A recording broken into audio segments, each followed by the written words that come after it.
The Perfect Motivator by Nigel MacLennan. Read by the author. Chapter 1. Fired? You can't fire me, protested Samuel. The department head picked up his phone and said, "Please come in immediately."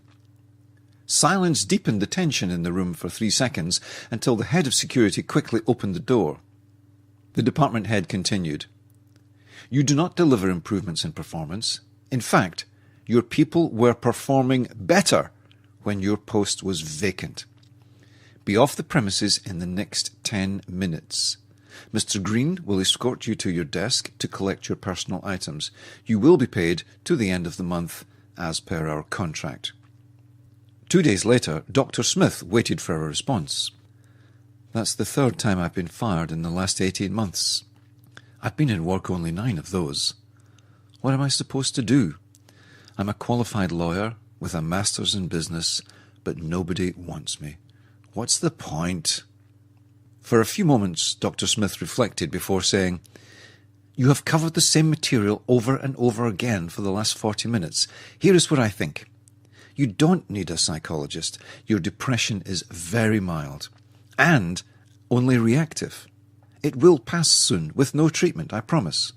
What you need is a leadership coach and a new focus." Samuel replied, "And what could they do for me?" Dr. Smith said, "Nothing, if you won't accept their help. Look, the money you would have spent coming to see me, I think would be better spent seeing a leadership coach. I know the best one in the country. Will you see him?" Samuel replied, "Can't afford it. I have no job. Do people really hate lawyers that much?" Dr. Smith suggested, "Ian might be able to find a way that you could pay him only when you can, or in some way other than money. Try him. Look, I'm acting against my own financial interests here. Don't you think I might be doing that for good reasons?" A loud yes resonated within Samuel. Chapter 2. "Hi, Samuel. Thanks for calling," Ian said in response to Samuel on the phone. "I understand from Victor Smith that you want some help with your work performance." Samuel replied, "I need help with work, period. There is no performance." Ian said, "You're hurting. That's normal and encouraging. Tell me the reason that I think this could be encouraging." Samuel replied, "I don't know." Ian insisted, "Speculate." Samuel replied, less than cooperatively, "It's difficult to hurt if you don't care, I suppose is what you want me to say." Ian ignored the provocation and said, "Victor tells me that you think you are in no position to pay for help, but I believe that I can help you because you do care. Can I—" Samuel cut across Ian. "Think, student debts, unemployed for 9 of the last 18 months, fired 3 times. Think," Ian asked patiently, "if I can find a way for you to get the help that you need, without paying money now or a fortune later, would you want to explore it?" Samuel's legal training motivated his reply. "What's the catch? Where's the small print?"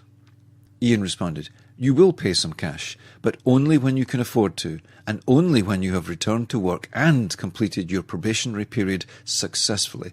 The rest you will pay in the form of working time. Shall I continue?" Samuel's tone of incredulity was clearly audible. "You want me to work for you for no salary?" Ian replied, "For you. I want you to work for you, to solve your problems for no salary. My role is to provide you with developmental opportunities."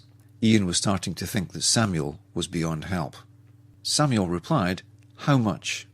Ian responded, 2 months' salary, after taxes, etc., in cash, and the labour component will amount to about 3 weeks' work. Samuel asked suspiciously, "And what do I get in return?" Ian replied, "I've already told you. You will only pay when you have secured a job and passed your probationary period." Ian was at the point of thinking of ending the conversation. Samuel insisted, "I mean input. What time input are you going to give me?" Ian decided to close down the conversation one way or the other. "The minimum possible. My role is to get the results you want, not commit to a given time input. You have just been offered a guarantee that you will achieve your goal or there is no payment, and even then you don't pay much, and further still, you only pay when you have the results in your bank account. Samuel, it's time. As the Americans say, to piss or get off the pot. What will it be? Samuel recognised that the moment of decision had come. OK, send the contract and the time of the first appointment, and I'll look at it. Ian replied, No, this is it.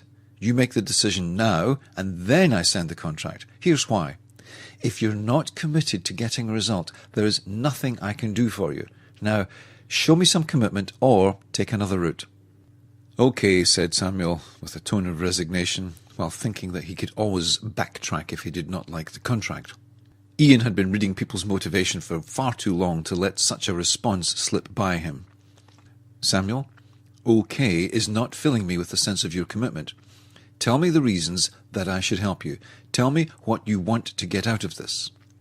Samuel was shocked. He had never been held to account so quickly or so decisively. He said, You really seem to know your field. If I don't do this, I have no other route. Samuel was shocked at his own honesty. That wasn't the kind of admission you should make as a lawyer. He continued, I know I'm doing something wrong, but I don't know what it is. I need your help, but I'm worried that I might end up paying for nothing. We already covered that, sorry. Will you help me put my career back on track? Ian replied, What will be the cost to you if you do not solve this problem?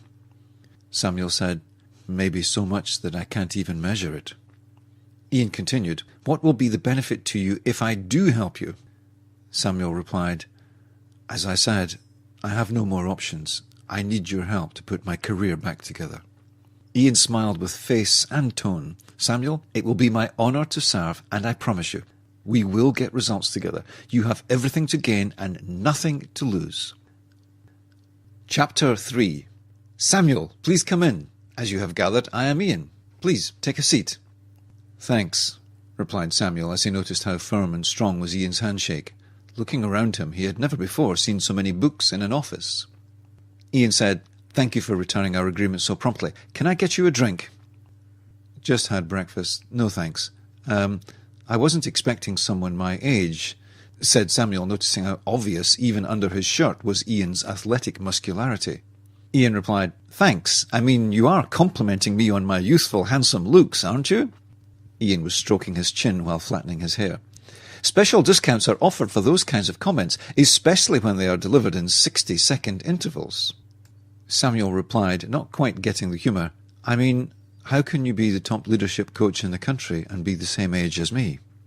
Ian said, You were asking me for a speed CV, aren't you? OK, I sold my first business a few years ago and started coaching people on the methods that I had used to achieve results. Then I published a few books which sold really well around the world, and then I was appointed a visiting professor, blah, blah, blah. I never claimed, continued Ian, to be the top leadership coach. There are probably 4 or 5 people who could fit that role, and all of them are highly skilled, and any of them could help you.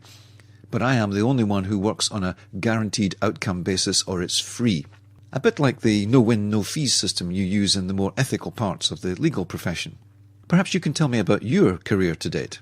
Samuel replied, Career, it is not. I've gone from one failure to the next since I was qualified. As you know, I qualified in law. When I couldn't stand the ethics anymore, I went back to study for a master's in business. Since then, I've had 3 jobs, and each has ended with the probationary period.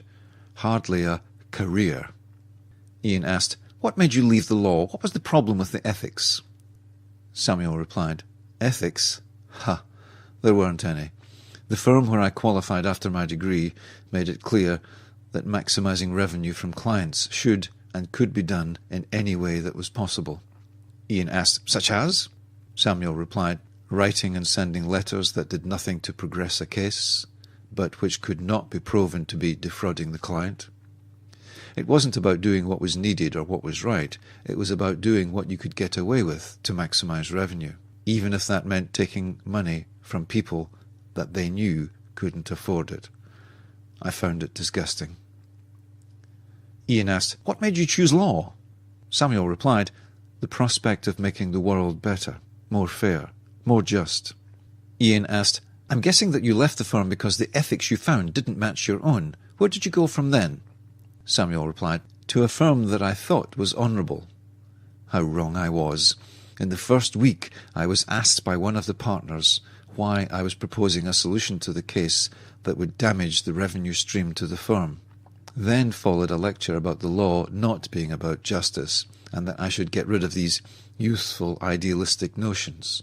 The law, I was told, was about harnessing the sense of injustice that most people misguidedly held, and turning that into revenue for the firm. Samuel dropped his head. I bought it, and over the next few years, I went and stayed native. Ian could see Samuel's pain. What changed? You could have made a good living. Samuel's eyes opened a touch as he said, No, I made a loathing, a self-loathing. As each year went by and I saw more and more of the underhand, immoral and unethical practices, I hated myself more and more. Ian inquired, What was the final straw? There were two. I was told off for not proposing to a family that they should have a partner attend a court hearing in addition to the barrister. The hearing was a formality. The judge had said so. A monkey could have turned up to hear the judge's pronouncement. That proposal that I failed to make would have cost that poor family half their life savings.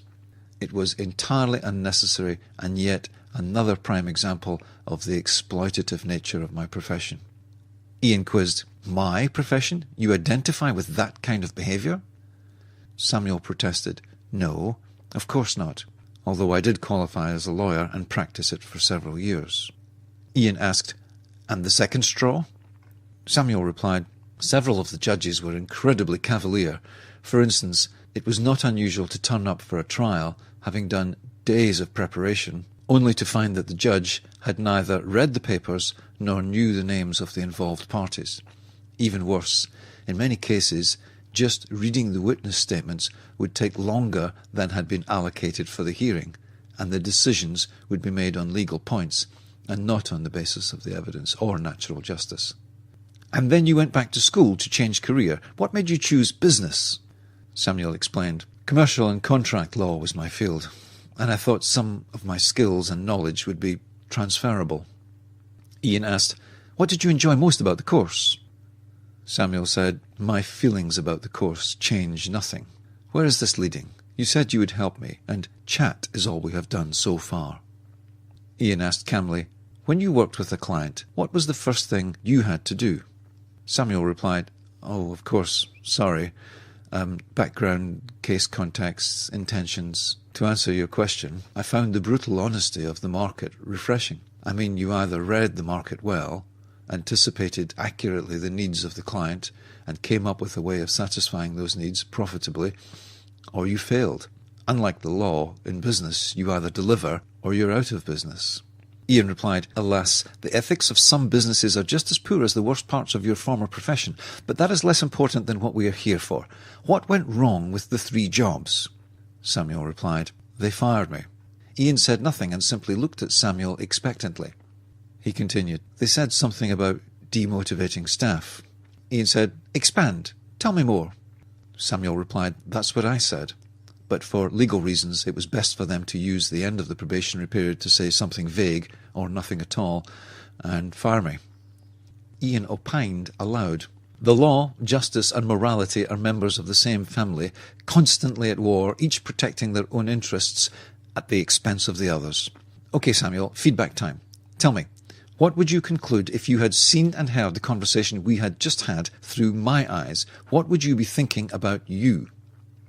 Samuel replied, I don't know. Other people's opinions of me don't change the facts. What would you conclude about the inspirational capabilities of a junior manager who said, Other people's opinions of me don't change the facts? Speculate. Samuel's body language changed from puzzlement to horrified realization in just a few seconds. They were right to fire me. How could I have been so blind? Ian smiled broadly and asked, What does the insight you have just had mean for the chances of success in our work together?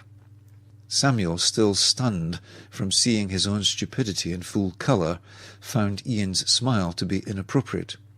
You're smiling as though I have just won the lottery. Ian challenged. Nothing that insignificant. If you can turn this realization into changed behaviour, what will be the impact on your life? Samuel replied, having had his second realization in as many seconds. Okay, I get it. Ian insisted. Yes, I can see that, but I haven't heard you articulate it. What impact on your life? Samuel rocked his head slightly in resigned protest and said, Career back on track, money in my account again. Ian replied, What impact will it have on your ability to get things done, the honourable, ethical things that you want to do? Samuel said, Sure, I'll be more capable of getting results, of getting people to deliver, and do so in a way that is reasonable, ethical, and professional. Ian continued, Now, assume that you've applied for 5 years your new understanding that what people think of you is central to your ability to influence them to perform. What will that do to your life?